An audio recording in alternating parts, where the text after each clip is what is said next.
अस्सलाम वालेकुम नाजरीन, आपको द खैबर टाइम्स के इस खुसूसी सेगमेंट में खुश आमदीद। नाजरीन, आज जब हम आपसे ये बात कर रहे हैं और जब आप ये वीडियो देख रहे होंगे तब तक गिलगित बल्तिस्तान के अंदर जो इलेक्शन का प्रोसेस है वो जारी होगा और हम इंतज़ार कर रहे होंगे नताइज का। लेकिन अगर ओवरऑल देखा जाए गिलगित बल्तिस्तान की अपनी एक अहमियत है और बिलाशुबा हमारी मीडिया के अंदर उनको अहमियत दी भी जा रही है। इस वक्त अगर देखा जाए तो 3 बड़ी जमातें इस वक्त मैदान में हैं, यानी पाकिस्तान मुस्लिम लीग नून, पाकिस्तान पीपल्स पार्टी और पाकिस्तान तहरीक इंसाफ। इन तीनों जमातों के जो कायदीन थे, सबसे पहले अगर जिक्र किया जाए पीपल्स पार्टी का, उनकी जानिब से जो चेयरमैन बिलावल भुट्टो जरदारी साहब हैं, उन्होंने एक तवील दौरा किया गिलगित बल्तिस्तान का।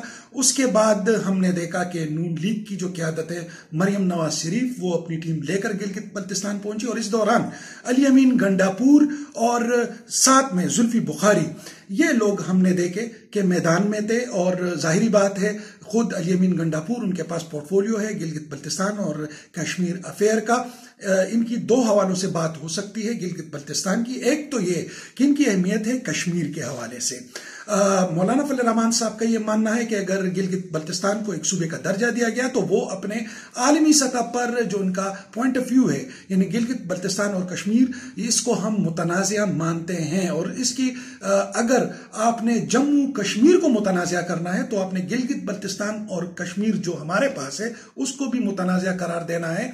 और हम तो ये कहते हैं कि आज़ाद कश्मीर एक इंडिपेंडेंट यूनिट है और इस तरह गिलगित बल्तिस्तान का भी एक इंडिपेंडेंट यूनिट होना चाहिए, जो अभी तक था लेजिस्लेटिव काउंसिल उसको कहते थे। लेकिन अब ये सूबा बनने जा रहा है जिसकी एक लिहाज से मुखालिफत भी हो रही है, खुद आज़ाद कश्मीर के अंदर भी और खुद जो लोग आलमी तनाजुर में मामलात को देखते हैं उनकी जानिब से भी। लेकिन आज की हकीकत यह है कि इस वक्त गिलगित बल्तिस्तान के अंदर इलेक्शन जारी हैं। 24 में से 23 हलकों के ऊपर इन तीनों जमातों समेत दीगर जो जमातें हैं उन्होंने अपने कैंडिडेट फील्ड किए हुए हैं, मैदान में हैं। अगर देखा जाए तो पाकिस्तान तहरीक इंसाफ हमें इस बार गिलगित बल्तिस्तान इलेक्शन जीतती नजर आ रही थी। लेकिन इशू ये आ गया कि उनके अंदर जो तंजीमी मामलात थे गिलगित बल्तिस्तान के अंदर और टिकट की तकसीम के हवाले से, वो थोड़े टूट फूट का शिकार थे। और यही वजह थी कि वो पावरफुल कैंडिडेट मैदान में नहीं है जो तहरीक इंसाफ के जो पुराने साथी थे, पुराने कारकुन थे, उनको जो टिकट दिए गए थे या दिए जाने थे, क्योंकि बाद में इलेक्टेबल्स, जैसे कि पाकिस्तान के अंदर भी हमने देखा कि तहरीक इंसाफ के जो दरीना कारकुन थे, जो नजरियाती कारकुन थे, उनको टिकट नहीं मिली और इलेक्टेबल्स को टिकट दिए गए। अब ये फार्मूला गिलगित बल्तिस्तान के अंदर भी आजमाया गया। बहुत सारे ऐसे लोग थे जो मुस्लिम लीग नून के बकौल लोटा हो गए और उन्होंने तहरीक इंसाफ में शमूलियत इख्तियार कर ली और इनको टिकट मिले। तो आज एक बार फिर उन इलेक्टेबल्स का इम्तिहान भी है। अगर मुहिम की बात की जाए तो अली अमीन गंडापुर जब वहां पहुंचे, उन्होंने जिस तरीके की लैंग्वेज इस्तेमाल की, जो लब और लहजा उन्होंने अपनाया इंतखाबी मैदान में, गिलगित हुंजा और बल्तिस्तान के जो ओवरऑल गिलगित बल्तिस्तान रीजन के अवाम है उनको ये लहजा नहीं भाया, यानी साफ बोले तो नहीं पसंद आया। और यही वजह थी कि इन मौके पर मैदान में जुल्फी बुखारी को आजमाया गया, क्योंकि वो काउंटर कर रहे थे जो उनका पहले उन्होंने अली अमीन गंडापुर को भेजा ताकि वो जोरदार एंट्री मार सके। लेकिन उस जोरदार एंट्री के सोशल मीडिया पर जो उसका रिस्पॉन्स आया, उसके बाद उन्होंने जुल्फी बुखारी को फील्ड किया। जुल्फी बुखारी ने मैदान में उतरकर गिलगित बल्तिस्तान के अवाम के साथ, खुसूसन चूंकि वो सियाहत में एक्सपर्टी रखते हैं, सियाहत के मैदान में, उन्होंने जो कार्ड इस्तेमाल किया वो सियाहत के हवाले से था। हम रोड इंफ्रास्ट्रक्चर बेहतर कराएंगे, हम बड़े बड़े कम्प्लेक्सेस बनाएंगे, हजारों अफराद को नौकरियां देंगे, सियाहत ही, टूरिज्म ही इस वक्त इंडस्ट्री है। इसके अलावा उन्होंने दीगर मामलात पे भी अवाम के साथ दावे किए जिनके ऊपर इल्जाम लगाया गया कि ये प्री पोल रिगिंग है।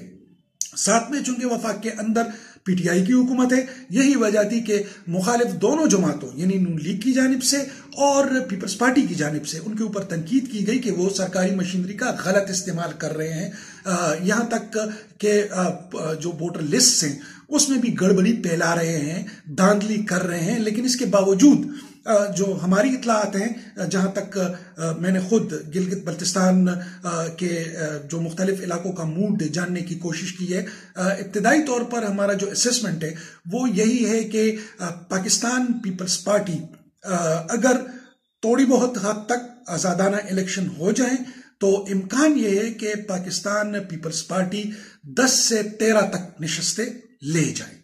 جہاں تک نون لیگ کی بات ہے، نون لیگ نے جلسے اور کراؤڈ تو بہت اکٹھا کیا، لیکن حقیقت یہ ہے کہ چونکہ الیکٹیبلز کے نکل جانے سے پی ٹی آئی کی طرف ان کے حصے میں 3 یا 4 ہی نشستیں آتی ہیں، اور اس کے بعد کچھ آزاد اور پی ٹی آئی کے حوالے سے بھی 4-5 تک کی نشستوں کی بات ہو رہی ہے.